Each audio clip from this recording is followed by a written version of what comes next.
નમસ્કાર ખેડૂત મિત્રો, જય કિસાન જય ભારત। ખેડૂત ભાઈઓ, આજે તારીખ 30 જાન્યુઆરી 2025 ગુરુવારનો દિવસ।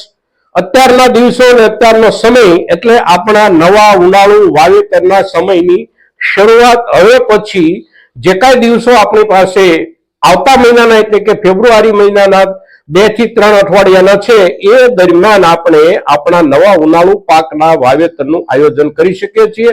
મોડામાં મોડું ફેબ્રુઆરી મહિનાનું 3જું અઠવાડિયું અને બિલકુલ આગોતરું વાવેતર આપણે ગણીએ તો આજના દિવસથી જ આપણે આગોતરું વાવેતર કરી શકીએ છીએ। વીતેલા એક અઠવાડિયા દરમિયાન પણ આપણા કેટલાક ખેડૂતોએ નવા ઉનાળુ વાવેતરની શરૂઆત કરી દીધી હોય છે, પણ અત્યારે હવે સારો સમય, સૌથી શ્રેષ્ઠ સમય એટલા માટે છે કે તાપમાનમાં એકંદર વધારો આવી રહ્યો છે।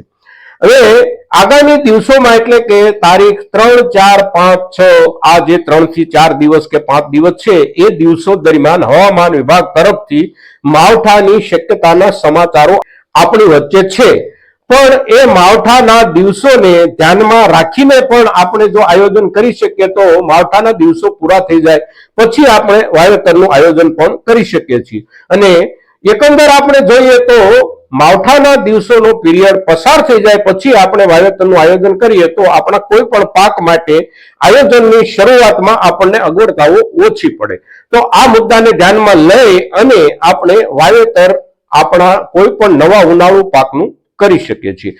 આજના દિવસે આપણે જે ચર્ચા કરવી છે મિત્રો, એ આપણા નવા ઉનાળુ તલના વાવેતરમાં પાયાના ખાતર તરીકે આપણે કયું ખાતર વાપરીએ તો આપણા તલના પાકની અનુકૂળતા વધે એની ચર્ચા આપણે કરીએ છીએ।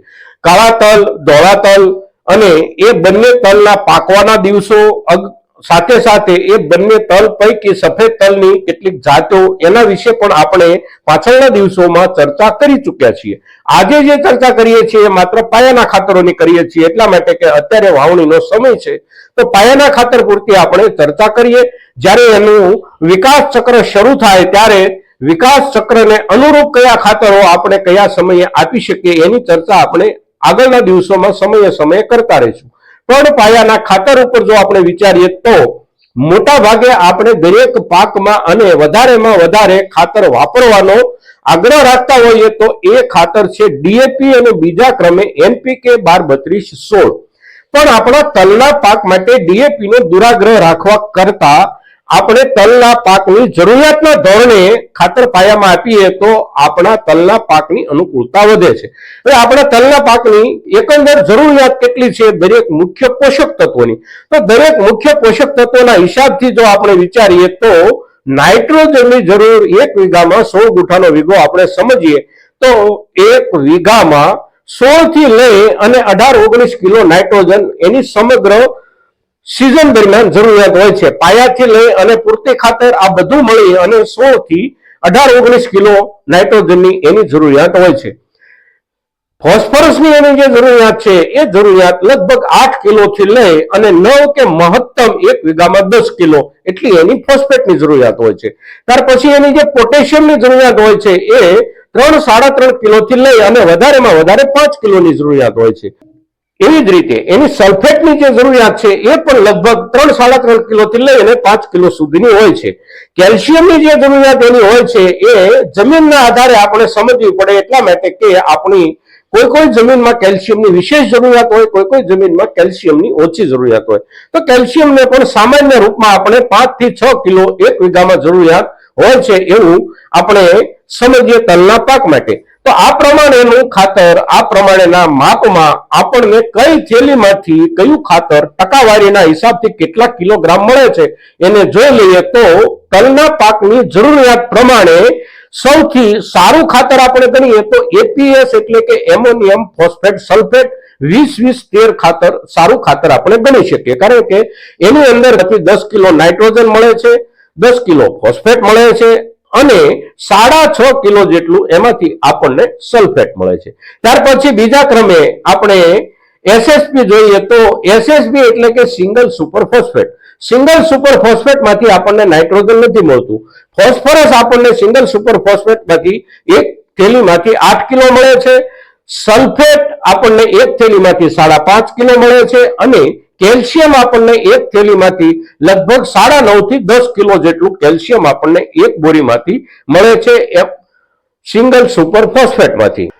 ત્યારબાદ એનપીકે એટલે કે નાઇટ્રોજન, ફોસ્ફરસ અને પોટાશનું ત્રણેય ખાતરોનું સંયુક્ત રૂપ જે છે, જેને આપણે 12-32-16 ના નામથી ઓળખીએ છીએ, તો એમાંથી એક બેગમાંથી આપણને 50 કિલોની બેગમાંથી નાઇટ્રોજન મળે છે 6 કિલો 12% હિસાબે, ફોસ્ફેટ મળે છે એમાંથી આપણને 16 કિલો અને પોટેશિયમ મળે છે એમાંથી આપણને 8 કિલો એક બેગમાંથી. તો આ ત્રણેય પાયાના ખાતરોની આપણે ચર્ચા કરીએ છીએ અને એટલા માટે કરીએ છીએ કે આપણા તલના પાકમાં આ ત્રણ પૈકી કોઈ પણ એક ખાતર આપણે નાખીએ તો આપણને એકંદર ખાતરના પ્રમાણનો જે રેશિયો છે એ મળી શકે છે. સિંગલ સુપર ફોસ્ફેટમાં આપણને બે તત્વોની જે ઘટ રહે છે, નાઇટ્રોજનની ઘટ રહે છે અને સાથે સાથે પોટેશિયમની ઘટ રહે છે, પણ એની સાથે આપણને એમાંથી કેલ્શિયમ અને સલ્ફેટ આ બંને તત્વો મળે છે. એટલે આપણે સિંગલ સુપર ફોસ્ફેટની સાથે વિશેષ રૂપમાં પોટેશિયમ ઉમેરી અને આપણે પાયામાં આપી શકીએ છીએ.